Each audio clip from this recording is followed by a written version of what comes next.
บายពីកាយសងសារហដ្ឋាបានអងឯកសពប្រានគ្មានសល់ត្រង់ណាក្លិនក្របងអោបថាបកែវជីវ៉ាព្រួយព្រួយទុនអស់កាយាស្នេហាដំបង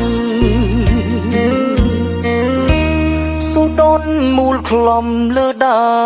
មទ្រូងស្រីសាច់សោខ្ចី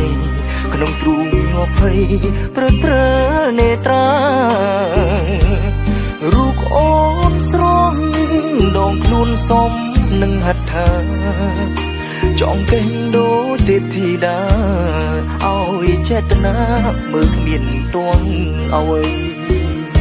ដើមទ្រូងប៉ះគ្នាបងងារស្រវាអោបបង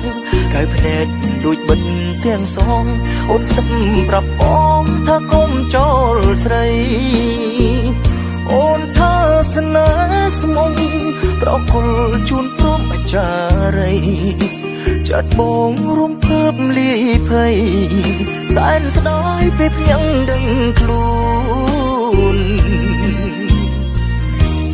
យល់សពច្បាស់ពេកបងស្ទើរស្រែកយំស្ដាយមៀង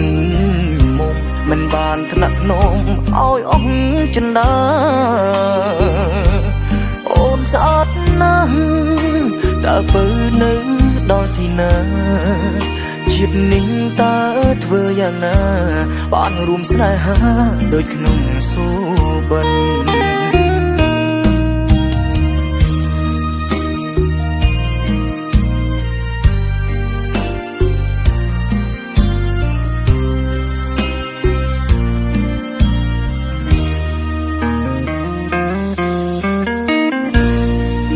សពច្បាស់ពេកប